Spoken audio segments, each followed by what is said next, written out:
네, 매주 월요일마다 대전 신성교회 김윤태 목사님과 함께하는 특강 시간입니다. 오늘도 선교사에 나타난 선교사 이야기, 선교사 이야기 시작하도록 하겠습니다. 김윤태 목사님 어서 오세요. 네, 안녕하세요. 안녕하세요, 목사님. 반갑습니다. 네. 자, 우리 몇 주 전에 양화전에 묻힌 최초의 선교사 헤론 이야기를 들려드린 적이 있는데요. 혹시 기억나십니까? 예. 그럼요. 기억나죠.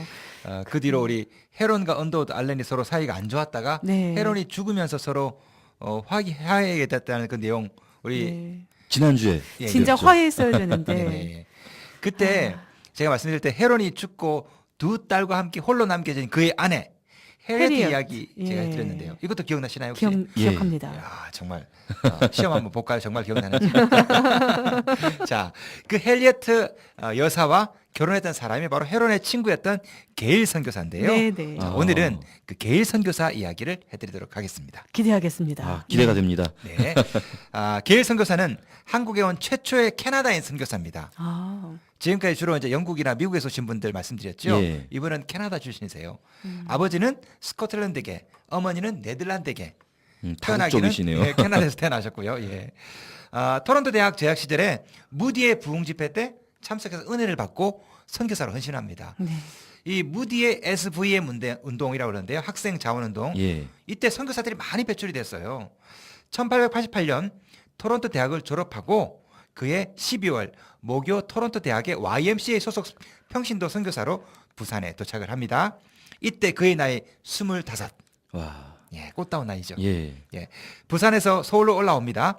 그리고 12월 23일 언더우드 집에서 드리는 주일 예배에 참석을 해요. 자, 그때부터 이 게일은 청년 게일이죠. 예. 예, 평신도 청년. 완전한 한국 사람이 되기 위해서 한국말을 공부하고 한국 음식만 먹고. 오. 우리 선교사님들이 보통 어디 나가셔도 한식 고집하시는 분들이 있으신데. 예. 아, 그런 면에서 이 게일 선교사님은 굉장히 롤 모델이신 분이세요. 예. 어느 날 순회 전도를 하다가 어느 집에서 고기를 대접했습니다. 이 선교사님에게. 고기를 먹으니까 너무 맛있는 거예요. 한참 먹고 이 고기가 무슨 고기냐고 물어봤더니 개고기라고. 아, 나 그럴 줄 알았어. 엄청 아, 놀라셨겠는데요. 예, 외국인들은 안 먹잖아요. 예. 그렇죠. 그런데 이분이 나중에 책에다가 뭐라고 썼냐면 이렇게 썼습니다. 나는 그 이후로 노란 개만 보면 군침을 흘렸노라. 토착화가 되셨네요. 예, 완전히. 완전한 이 한국분이 되셨습니다. 예. 어쩌면 이 게일은 우리 선교사님들이 닮아야 될 참 롤모델적인 그런 선교사님이 아닐까 생각하는데요. 예. 자, 이분은 언더우드와 함께 있다 보니까 한국어가 안 늘었어요. 서울에 있다 보니까. 한국어를 더 열심히 하기 위해서 아예 영어를 사용하지 않는 시골로 내려가기로 결심합니다. 네. 그곳이 어디냐면은 황해도 해주를 거쳐서 소래교회 거기서 머물러요. 예. 혹시 소래교회 아십니까? 예, 우리나라에 세워진 최초의 교회 아닌가요? 네, 맞습니다. 야, 예, 잘하시네요. 역시 전도사님이시네요. 예, 역시. 예. 고래교회와 상관없고요. 소래교회. 이제 지난달에 우리 만주에서 성경을 번역했던 존 로스 선교사 이야기 제가 들려드렸는데요. 기억나시죠? 네. 예. 이분을 도와서 성경 번역했던 인물이 서상륜이라고 있습니다. 예. 이분이 1883년 성경 100권을 가지고 압록강을 넘어서 조선에 몰래 입국을 해요. 예. 그러다가 관군에게 발각이 됩니다. 이 구사일생으로 탈출에 성공해서 고향인 황해도 소래에 피신을 합니다. 네. 성경을 들고. 음. 그리고 만주에 있는 존 로스에게 연락해서 성경을 6,000권을 배로 보내달라고 얘기를 해요. 네. 그렇게 해서 마을 사람들을 전도합니다. 와. 이때 20명을 전도하고 개종자를 얻게 됩니다. 네. 이때 세운 교회가 바로 소래교회예요. 아, 대단하시네요. 그러면 선교사님도 아니고 그냥 한국분이. 네. 그 선교사가 들어가기 전에 교회가 먼저 세워졌다는 그렇죠. 얘기죠. 언더우드 아펜젤러가 입국하기 2년 전에 네. 이미 한국의 교회가 세워졌습니다. 서상륜 잊으면 안 되는 이름이네요. 맞습니다. 네. 전 세계 역사에 유례가 없는데요. 음. 선교사가 들어오기 전에 이미 교회가 세워졌고 네네. 예. 선교사가 들어오기 전에 이미 성경이 번역된 나라 네. 한국이 유일합니다. 네. 자, 언더우드가 들어왔을 때 1885년에 이미 소래교회 신도수가 80명이 넘었어요. 놀라운 것은 시골마을에서. 예, 소래마을 58세대 중에 50세대가 교회를 나갔답니다. 네.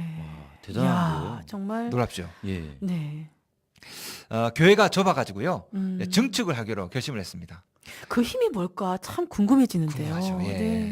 네. 이때 언더우드가 이 소식을 듣고 내가 건축 자금을 좀 모아주겠다 음. 제의를 합니다. 네네. 그때 이 서상룡과 마을 사람들이 단호하게 거절을 해요. 돈을 안 오. 받아요. 왜냐하면 이렇게 말했대요. 우리 교회는 우리가 세우는 것이 마땅한데 외국인의 원조를 받으면 후세에도 영예롭지 못한 그런 일이 될 거다. 그러면서 이런 제안에 거절합니다. 네네. 언더우드가 받았을 충격 상상되시나요? 네. 대단히 놀랐을 것 같아요.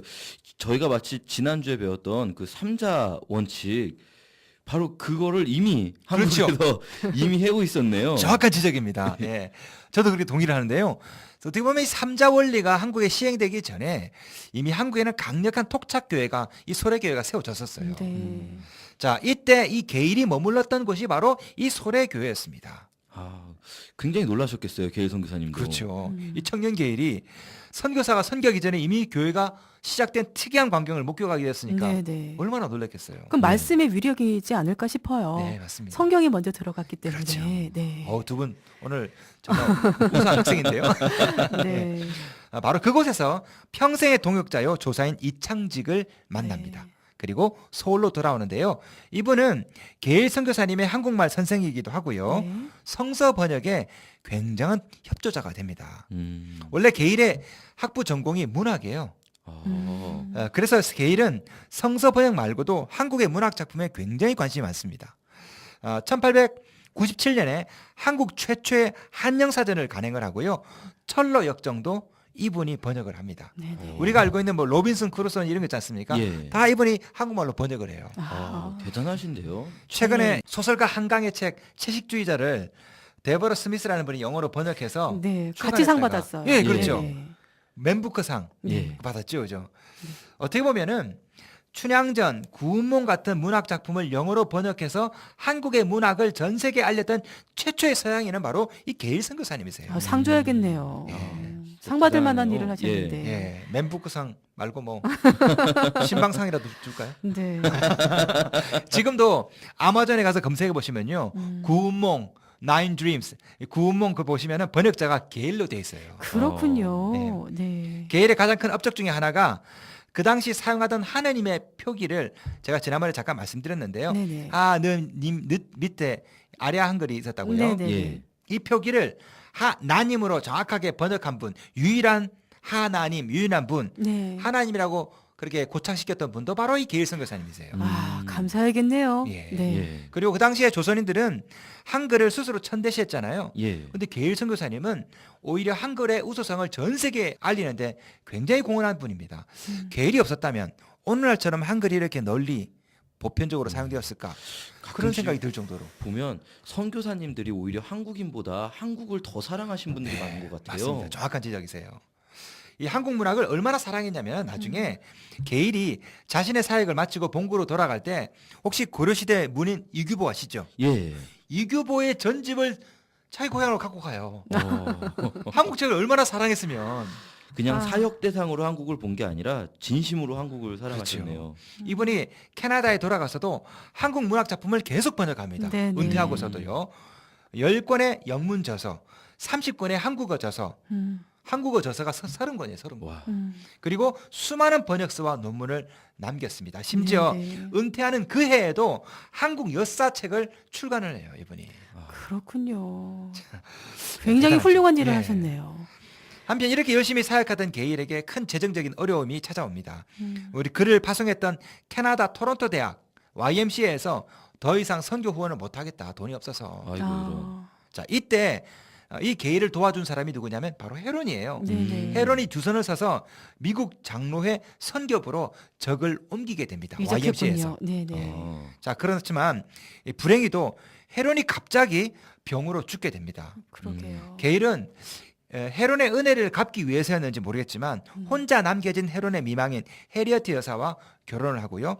헤론의 두 딸도 기르게 돼요. 어떻게 네. 보면 이 게일 선교사님은 심정이 어떻게 보면 불쌍한 사람을 못 보는 그런 마음이 있었던 것 같아요. 네네. 자, 이렇게 재정적으로 어려움이 있었지만 결혼하면서 본격적으로 신학을 하게 됩니다. 이분이. 그리고 1897년에 5월달에 목사 안수를 받고 미국 북장로교회 목사가 돼요. 청년에서 목사로.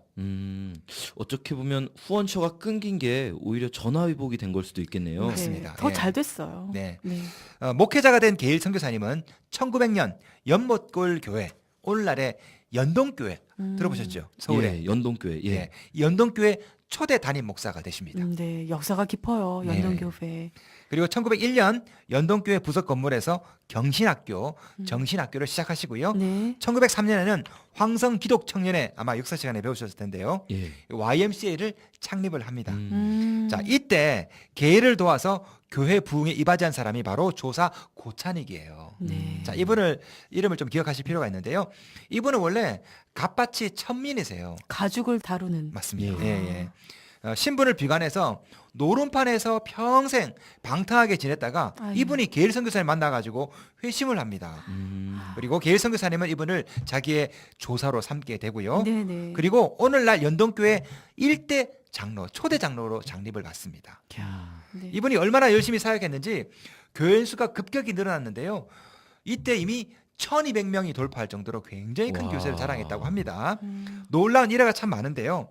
이분은 게일 선교사님을 닮아서 그런지 가난한 사람이 있으면 그냥 지나치지를 못했어요. 네. 가난한 사람 만났다 이러면 돈을 준 것이 아니라 이분이 뭐 어떻게 했냐면은 이분을 데리고 가요. 그다음에 삭짐을 대신 져줍니다. 이분이, 이 장로님이. 네네. 그리고 월급을 받잖아요. 그 삭슬. 예. 그러면 이 삭슬 자기가 아니라 그 사람에게, 가난한 사람에게 줘요. 그렇게 하면서 돈 버는 방법을 알려줬답니다. 네. 이렇게 돈을 벌으라고. 네. 자, 이렇게 열심히 사역하던 고찬익 장로님 1904년 평양신학교에 입학을 합니다. 네. 그리고 1907년 동로회가 조직되고 한국 장로교 최초의 목사 7인을 안수하는 바로 그 자리에서 이분이 예배를 인도해요. 아. 네, 그렇지만 불행히도 게일이 그렇게 아끼던 고찬익 장로님 1908년 평양신학교 재학 중에 병으로 돌아가십니다. 안타깝네요. 1908년은 여러모로 게일 선교사님에게 굉장히 힘든 한 해였는데요. 네네. 사랑하는 아내마저 목숨을 잃고 네. 마음의 상처가 채 아물기도 전에 교회마저 분열이 됩니다. 아이고. 이유가 뭐냐면요. 그 당시 연동교회에는 양반도 있었고 예. 상민, 천민 예. 다 다녔어요. 음. 그런데 장로 투표를 했는데요. 양반들은 다 낙선했습니다. 아이고. 네. 그런데 천민 출신인 고찬익, 네. 이명혁 장로에 의해서 광대 출신이었던 임공진 장로님까지 장로로 선출이 된 거예요. 네. 그러니까 양반들의 반발이 얼마나 심했겠습니까? 네. 예. 결국에는 양반들이 떨어져 나가서 묘동교회, 안동교회가 따로 떨어져 나가게 됩니다. 그런 역사적인 일이 있었군요. 네네. 자, 그럼에도 불구하고 이 연동교회는요. 헤이그 밀사 이준 열사 예. 아시죠? 예. 역사 시간에 배웠던. 자, 이분이 이 교회 출신이세요. 네. 그리고 3.1 독립 만세운동 항일 투쟁의 중심지 역할이 바로 이 교회입니다. 네. 이 교회에서 그렇습니다. 항일 투쟁하다가 많은 사람들이 불에 타 죽기도 하고요. 순교자도 굉장히 많이 나왔습니다. 역사적인 교회예요. 자, 게일은 약하고 어려운 사람을 외면하지 못하는 그런 성품을 가졌는데요. 홀로 된 헤론의 미망인 해리어타를 아내로 삼은 것도 그렇지만 네네. 호주에 데이비스 선교사님이라고 계신데요. 예. 이분이 여동생과 같이 한국으로 선교사로 왔습니다. 그런데 오빠 데이비스가 죽자 여동생이 혼자 조선에 남게 되었잖아요. 예. 이분을 선교사로 계속 사역할 수 있도록 도와준 분도 바로 게일 선교사님이세요. 심지어 게일은요 감옥에 자주 갔습니다. 가서 거기 있는 사람들을 많이 전도했는데 이때 만난 사람이 바로 월남 이상재 선생 그리고 대한민국 초대 대통령 이승만이 바로 감옥에서 만났습니다. 와. 대단한데요. 이 게일 선교사님의 사역이 진짜 한국 역사를 움직인 사역이네요. 네. 보통 사람이 아닌 것 같아요. 마음이 얼마나 따뜻하면. 네. 네. 이때 이 감옥에 있는 이승만을 딱 보자마자 이 게일 선교사님은 야, 이 친구, 이 청년이 이 비범한 사람이 아니구나. 대단한 사람이구나. 이걸 깨닫고 이때부터 이승만의 평생 멘토가 돼요. 이승만이 미국으로 유학을 갈 때 편지도 씁니다. 추천서도 네네. 써줘요. 알선해주고. 이 이승만이 이 게일 덕분에 회심을 하게 되고요. 네네. 대한민국 초대 대통령이 됩니다. 네. 그렇게 열정적으로 사역하던 게일은 1927년 64세의 나이로 은퇴를 하고 한국을 떠났다가 10년 뒤 1937년 74세의 나이로 하나님의 부르심을 받습니다. 네. 게일 선교사님의 한국 이름이 기일이에요. 기일. 이 기자가 기이하다 할 때 그 기자거든요. 네네. 이름 그대로 이분은 참 기이하게 살았습니다. 그러네요. 보통 선교사면요 선교하느라 책을 쓸 시간이 없어요. 예. 그런데 이분은 특이하게도 선교사요, 목회자요, 언어학자요, 저술가요, 번역가로 살았습니다. 야, 대단한 분이세요. 그 당시에 이 선교사들 중에 선교사가 대충 한 1,500명 정도 입국을 했었는데요. 한국에 가장 능통하고요. 한국에 대한 이해, 애정도 가장 타고난 선교사가 바로 이 게일 선교사님이셨습니다. 거기다가 천민, 양반 다 아우르고요. 죄인, 의인 다 아우르고 예. 한국 사람도 천시했던 한글의 위대성을 만천하에 알렸던 이 게일. 그러니까요. 아, 네, 이분은 참. 어떻게 보면 조선인보다 더 조선인을 사랑했던 선교사, 예. 탁월한 학자이자 문필가로 지금까지 존경을 받고 있습니다. 네. 이분 존경받을 만한 일을 하셨네요. 선교사이지만 그 외에도 참 우리 한국을 널리 알리는데도 이바지를 많이 하신 분이네요. 예. 오늘 좋은 말씀 감사합니다. 네. 네, 기감이 됩니다. 다음 주에도 기대하겠습니다. 네, 늘 기대가 됩니다. 네 다음 주에 뵙겠습니다. 안녕히 가세요. 안녕히 가세요.